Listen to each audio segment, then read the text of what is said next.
Well, welcome everybody to this course on exercise across a lifetime. We've been discussing this for a long time, and really it was difficult because we were originally thinking about, well, let's do it by decade. And of course, the moment you start talking about that is that you start seeing these commercials and you see a woman sprinter who's in her late 80s who looks like she's in her 40s, and then maybe some of you'll know somebody who's in their late 20s who moves like they're in their 90s. And then, of course, we decided to break it down here and break it down there. And so ultimately, what we're going to do is put together a course for you on how we look at exercise as we move along through life's transitions, if you want to be as politically correct as I can make it. As I sit here in my mid 60s now, and I look back over my life, I'd like to have known some of these lessons. There are some things I'm going to teach you, and I'm sure 20, 30, 40, 50 years from now, and I look back on what I'm saying today, I'll laugh out loud because I might not understand certain things. This course is a brief course, but hopefully there'll be enough material to help you learn some things and develop some skills, especially in the area of thinking. When you come to the end of the course, I hope you have a toolkit and some thoughts that will allow you to keep on going as long as you can keep on going. A couple things I'd like to talk about first in this introduction that don't necessarily work well in written form but are important for me to discuss is, in a perfect world, you would spend the first 40 years of your life eating plentiful varieties of vegetables. Somebody told me there's 200,000 edible vegetables on the planet. It'd be nice if you had a taste of each and every one of them.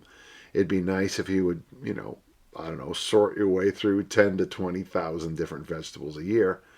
But in truth, most people basically, when they do eat vegetables, it's carrots, onions, iceberg lettuce, and an occasional tomato. I think it's far more important to really get a diverse vegetable source to help with your gut biome, which of course is becoming more and more important. I think it's important that you eat fermented foods. In my current weight loss trajectory, one of the things I'm picking up most is that the more kimchi and sauerkraut I eat, the more and more my body seems to be less bloating. So in my perfect world, you would spend the first part of your life doing what Art Devaney said, which is very unpopular: don't get fat in the first place. But really, outside of learning the most important parts of movement and sports and things like that and the rules of every game possible, one of the most important things you can learn as a young person is how to prepare food, how to cook food, how to offer food to other people, the importance of the culinary practices. Those will stick around a long time. Don't just shovel down garbage foods down your throat. Now listen, I love garbage foods. One of my favorite things. If you ever see me eating Cheez-Its, take my car keys out of my hands because that's my food. That's my go-to food when I've had too many. But really, having a healthy gut biome, keeping away from fat, eating those fruits and vegetables that are good for you, having appropriate fat, protein, and carbohydrate intake, having enough liquids in your diet, non-carbonated liquids, drink water. Those are the keys. And then there's an interesting thing that happens somewhere between 30 and 40 years of age. Everything switches. And all of a sudden, and ideally you've already taken care of your body composition. You kept your fat low and your lean body mass high. But after whatever that age is, something important happens. It's time now that you must exercise daily. One of the most difficult things when I'm answering questions, and I answer a lot of them on my podcasts, other people's podcasts, Q&As, I have two with the forums, is people will ask me a question like, is it okay for me to only lift 1 day a week, only lift 2 days a week? And really, it's like, yeah, of course, that's fine. But boy, I wish you move every day of the week. Daily exercise becomes paramount after a certain age. I don't know what the age is, but every day I make a valiant effort to make sure that at least I walk or do Tim Anderson's original strength or do something.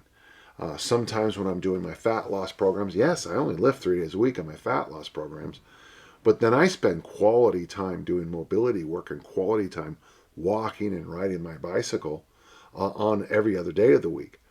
So as we move across this lifetime that we're talking about, we move from being able to get away with something. Maybe in your 20s, you can lift weights twice a week and then just sit at your desk and work the rest of the time.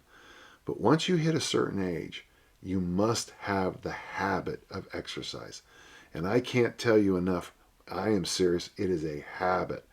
And it is a habit that research tells us that, it only takes about 2 weeks of getting away from your normal exercise before, and boy, I'm not even sure what it is. I don't know if it's mental, I don't know if it's hormonal, I don't know what it is.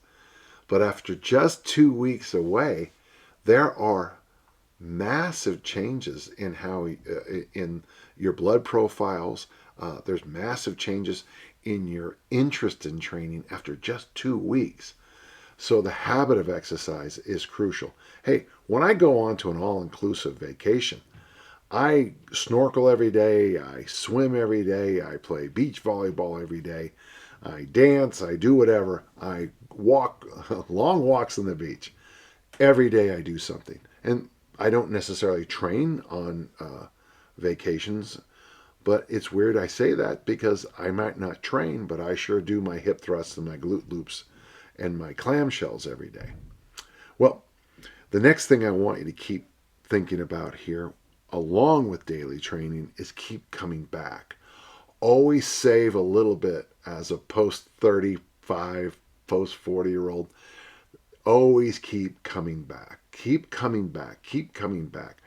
I like the idea that every workout is a brick in this building, this pyramid, this great wall of Danny that I'm trying to build. And I'm building brick after brick after brick after brick.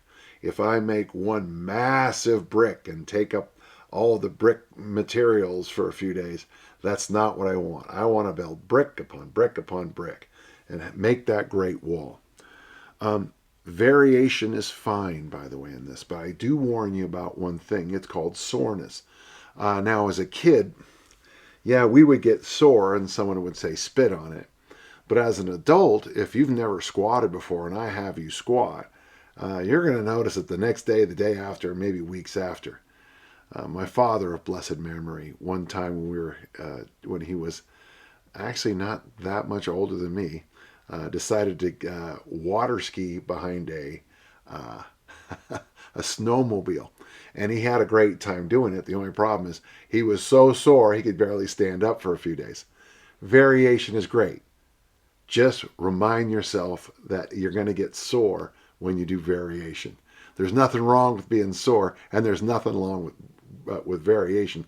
Just remember the rules are going to change slightly as you age. And finally, of course, when it does come to diet, and that's an important factor here, by the time you're 35 or 40, you should kind of know what works for you and shouldn't work for you. I'm going to beat on this concept in this program a little bit, but the phrase I like to use is eat like an adult. Now listen, I have an allergy to shellfish. Lobster and crab makes my throat clench. I don't eat lobster and crab. There's probably foods you shouldn't eat. Don't eat them. I don't know what they are, but you should know by now what they are. There are probably foods you know you should eat. Eat them. You should drink water. Drink it. I don't want to beat this to death too much, but there's a point in your life where you should know what you should eat, and you should eat it. Obviously, you shouldn't eat like a 5-year-old. I shouldn't be telling you, honey, now get that out of your mouth. Of course, there's other things we're not going to talk about in a lot of depth right now, but I certainly hope you have an annual doctor visit. I go to the dentist 3 times a year. I hope you're going at least twice. I think you should go see the eye doctor once a year. Boy, I sure hope you take care of your sleep and your rest. I sleep in an extremely dark room. I have noise reducing equipment in my bedroom. I meditate daily because of the importance of sleep and recovery after a certain age. Nothing we're going to talk about in this course is going to be very complicated, and most of the time you'll probably already know it. But just because you know it doesn't mean you do it. Let's begin.